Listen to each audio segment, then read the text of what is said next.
I suppose the Tánaiste has outlined very well the potential threats that exist to our subsea cable infrastructure and other aspects of our maritime domain which require addressing and which require this strategy.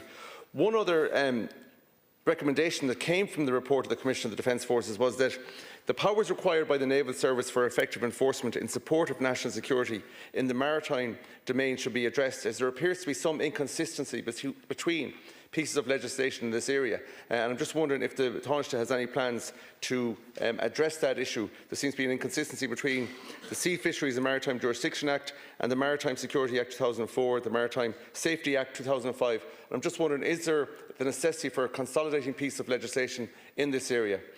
One further recommendation of the Commission of the Defence Forces Tánaiste was for the development of a base for the Naval Reserve in Galway. And I think this should form part of this strategy. The west coast between Limerick and Donegal really has no coastal cover in terms of maritime defence forces, and I think a naval base in Galway would be very appropriate. Thank you very much. I probably agrees with you, but thanks very much. Thank you very much, Deputy Connolly, for highlighting this. So a couple of things in this. I mean, firstly, yes, you're right. The Commission of the Defence Forces does say exactly what you say it says, and I'll bring forward either over the summer or early in the autumn the next iteration of the implementation plan for the Commission on the Future of the Defence Forces, and we will take forward more recommendations.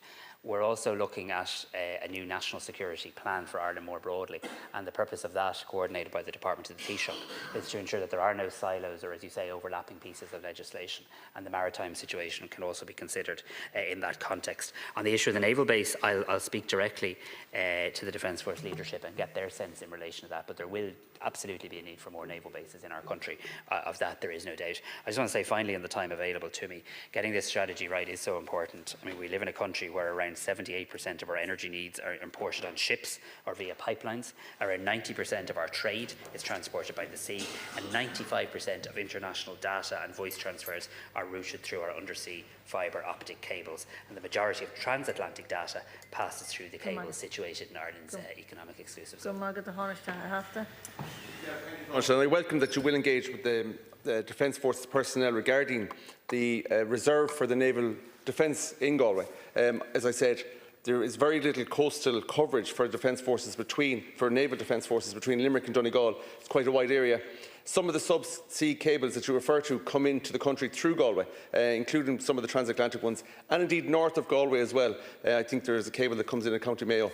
And Galway already, of course, has Defence Forces personnel within the city. We have as you visited, I think twice since your appointment, the Dooney Whalisa in Renmore, the army barracks there. So I think that in terms of the recommendations of the Commission of the Defence Force, this recommendation for a base for the Naval Reserve in Galway is a prudent one, and it's one that would fit well into the development of the National Maritime Security Strategy and the development of a National Security Plan. Yeah, no, Deputy Connolly, I hear you, and I hear you loud and clear in relation to it and the compelling case that you make, and I will talk to the Naval Service directly and the Chief of Staff in relation to our plans regarding the expansion of naval bases for our country.